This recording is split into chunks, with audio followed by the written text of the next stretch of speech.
Ce vendredi 25 décembre, c'est la célébration de Noël, l'ambiance de la nuit d'hier et le message du pape François dans ce journal.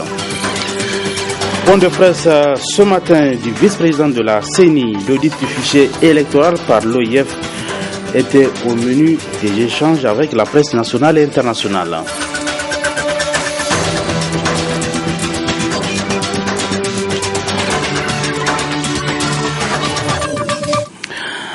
Mesdames, Messieurs, bonsoir et bienvenue sur cette nouvelle édition d'information sur la télévision Labari.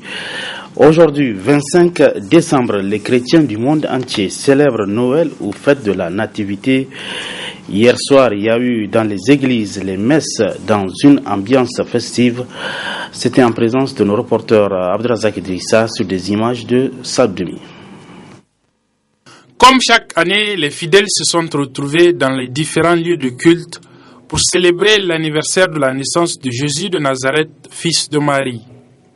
Une fête importante aux yeux des chrétiens. Noël, nous commémorons la naissance de notre Sauveur et Seigneur Jésus-Christ. Chaque 24 décembre, nous nous réunissons dans la joie, la communion fraternelle pour louer le Seigneur et nous souvenir de sa naissance. Et la Noël, c'est la naissance du Messie, la naissance de notre Seigneur Jésus-Christ, qui est venu sur la terre au milieu des peuples afin d'apporter le salut. Pour nous, Noël, c'est un renouveau, c'est-à-dire que une occasion qui nous a été donnée de changer, parce que Dieu nous envoie son Fils au milieu de nous. C'est une naissance non seulement particulière, spéciale, mais une naissance qui est salvatrice pour toute l'humanité. Voilà pourquoi nous sommes dans la joie et voilà pourquoi nous célébrons Noël. Noël, c'est aussi une occasion pour souhaiter tout ce qu'il y a de bien pour l'ensemble de la communauté, joie, paix, santé, bonheur et prospérité. C'est pour saluer toute la communauté chrétienne au Niger, tout le peuple nigérien. C'est un bonjour et l'appel, c'est surtout l'amour fraternel qu'il faut cultiver au sein de nos populations, en tout cas de nos compatriotes, la tolérance et toutes les vertus, en tout cas, qu'il faut pour vivre en paix, en harmonie. Notre paix et notre prière pour ce soir, que tous les Nigériens se retrouvent en paix, que les Nigériens se retrouvent ensemble et que l'amour de Jésus qui est venu sur la terre et que cet amour-là soit partagé dans tous les cœurs des Nigériens. Le message que j'ai à l'endroit de tout homme, de tous les Nigériens, c'est un changement de comportement pour que nous puissions cohabiter plus aisément. Notre message, c'est que le Noël correspond à la paix que le Seigneur a amenée sur la terre, puisque la nuit de sa naissance, des anges ont dit « Gloire à Dieu dans les lieux très hauts et paix aux hommes sur la terre qu'il agrée ». Donc la paix, je crois que c'est un mot clé, un mot très important aussi pour notre nation. Donc nous souhaitons la paix pour tous les hommes et nous souhaitons la paix aussi pour notre cher pays, le Niger. Jusqu'au petit matin, les églises ont été animées par les chants et danses de prière pour magnifier la fête de la Nativité. Voilà pour ce qui est de l'ambiance au niveau des églises. Le pape François a prononcé aujourd'hui son traditionnel message de Noël depuis le Vatican. Il a appelé la communauté internationale à faire preuve d'unité pour mettre fin aux atrocités commises par les djihadistes. Le souverain pontife est aussi revenu sur la crise des migrants. Devant la basilique Saint-Pierre, des dizaines de milliers de fidèles. Ils sont réunis en ce matin de Noël pour la traditionnelle bénédiction Urbi et Orbi du pape. L'occasion pour François de faire passer des messages et ses pensées, il les a d'abord adressées à ceux qui vivent, insiste-t-il, là où le Christ est né.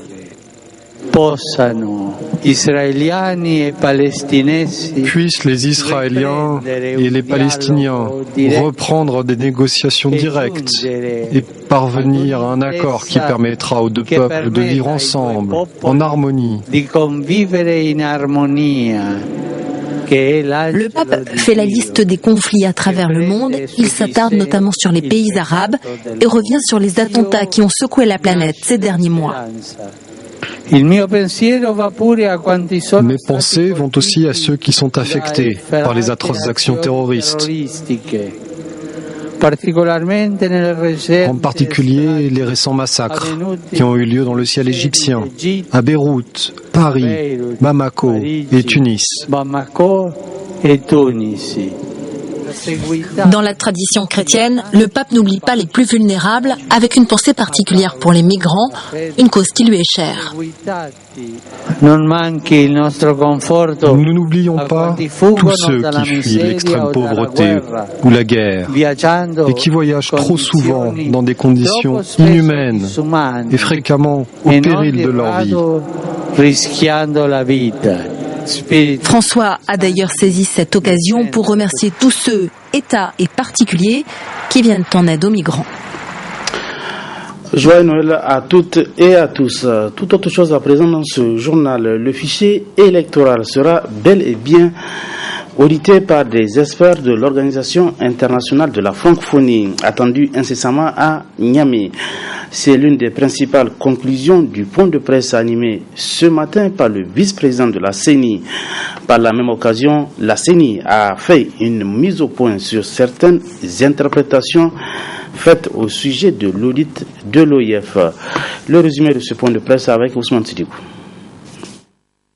Le contrôle du fichier électoral par l'Organisation internationale de la francophonie OIF.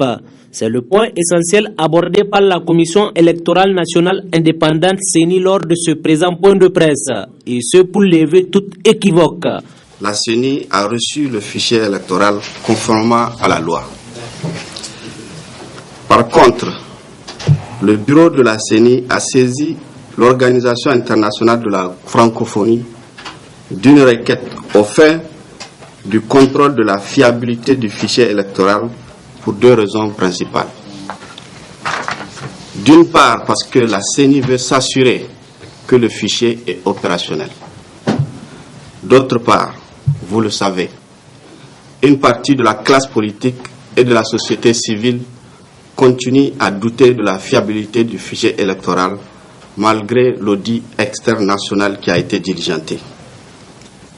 Le contrôle qui sera assuré par une organisation internationale dont la crédibilité est reconnue de tous permettra, nous le souhaitons en tout cas, de ramener la sérénité et la confiance autour du fichier électoral, outil indispensable pour l'organisation des élections transparentes, crédibles et apaisées, bien entendu dans les délais constitutionnels et légaux.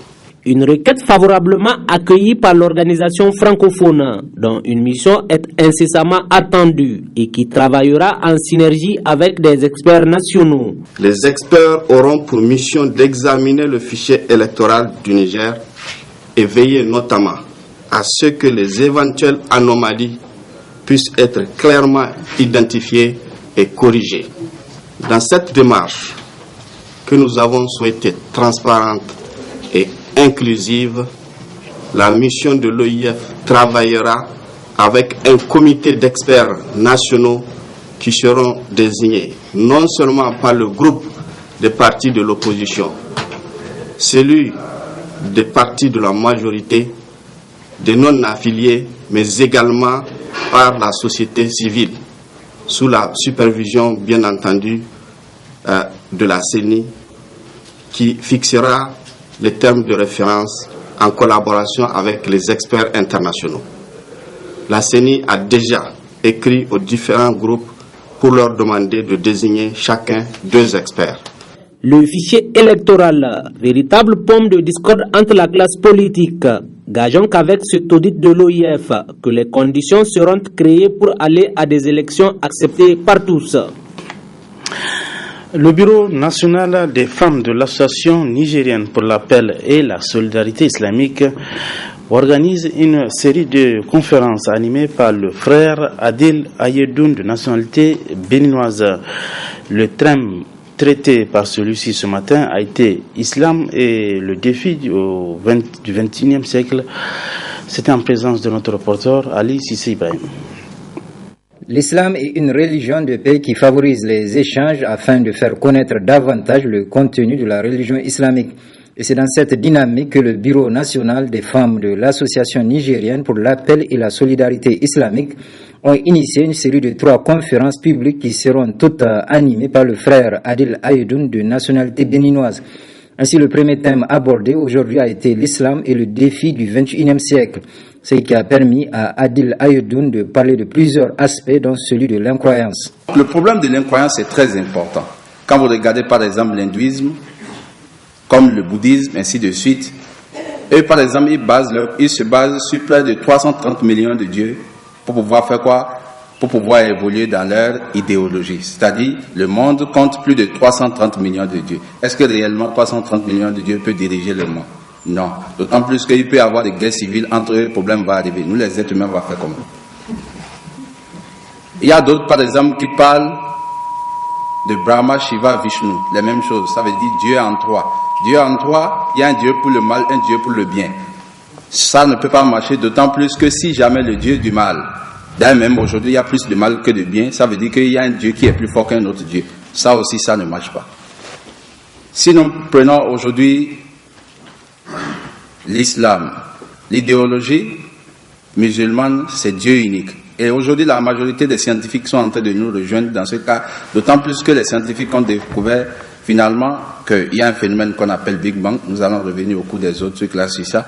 Il y a un phénomène qu'on appelle Big Bang. Et s'il y a Big Bang, c'est qu'il y a expansion de l'univers. S'il y a expansion de l'univers, c'est que l'univers était effectivement compact, donc c'est un commencement. Donc il faut une cause pour permettre au phénomène de Big Bang de pouvoir exister. La dépravation des mœurs a été aussi évoquée par le frère Adil Ayedoun, pour qui le remède se trouve dans les préceptes de l'islam. Séparer les filles et les hommes dans les classes. Le prophète sallallahu alayhi wa sallam nous a dit, là où il y a une femme et un homme d'autrui, le troisième qui les assiste, c'est qui? Shaitan. Maintenant on dit de les séparer. Est-ce que si une fille est dans sa classe et l'homme est dans l'autre classe, est-ce que ça diminue l'intelligence de la femme? D'ailleurs même chez nous là-bas, les femmes, les filles qui ont les moyennes les plus élevées dans les collèges sont des filles qui sont dans les foyers des femmes. Comme aussi les hommes sont aussi au Britannique militaire, ainsi de suite, les hommes qui sont internés et qui travaillent correctement. Mais ça n'a jamais bloqué un problème. Si l'homme ressent le besoin de se rapprocher d'une femme et la femme aussi, mariez-les et continuent leurs études. Il est à noter que le frère Adil Ayedoun était chrétien avant de se convertir à la religion islamique. Et le message qu'il entend partager est celui de la culture de la paix, tout en appelant les musulmans à être fiers de leur religion. Aussi, les thèmes islam et médias et islam et défis de la femme seront respectivement présentés le samedi et le dimanche par le frère Adil Ayedoun au centre Amir Sultan de Niamey. Le centre de documentation de l'UNDDH abrite depuis ce matin une formation des femmes dans le cadre du projet de renforcement ou la participation démocratique des femmes aux élections au Niger. C'est avec l'appui financier du Fonds canadien d'initiative locale. Le point avec Ousmane Sidiko. La série de formations se poursuit par l'Association nigérienne pour la défense des droits de l'homme ANDDH autour des modules aussi riches que variés. Les femmes à l'honneur à travers cette formation initiée par le bureau régional de Niamey dont le thème central reste d'actualité. Le bureau régional ANDDH de Niamey se réjouit de votre présence massive à cet atelier de formation. Au cours de cette formation, qui s'étalera du 25 au 26 décembre 2015, le cas précis du Niger sera mis en exergue dans les différentes présentations. Des formateurs pétris d'expérience en la matière vous disposeront cette formation. Au cours de cette formation, les points suivants seront abordés. Les droits de la femme à travers la Constitution et la CEDEF, la place et le rôle de la femme dans le processus électoral, la constitution d'un dossier, le code électoral. Une formation ciblée et qui vise l'atteinte d'un certain nombre d'objectifs. C'est dans ce cas-là, et conscient du rôle joué par la femme dans toutes les actions de développement, de la consolidation de la démocratie et de la paix, et en prélude aux échéances municipales, législatives et présidentielles 2016, que l'ANDDH, avec l'appui financier du Fonds canadien d'initiative locale, PES-FCIL, a initié ce projet.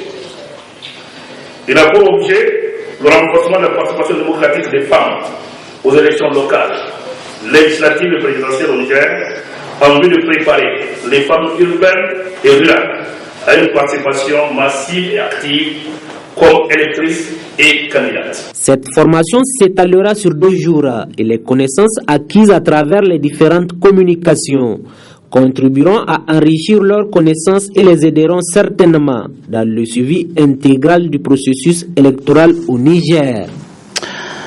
Bon final de cette édition d'information. Merci à vous de l'avoir suivi. Restez toujours en compagnie des programmes de la télévision Labari. Joyeux Noël à tous. Bonsoir.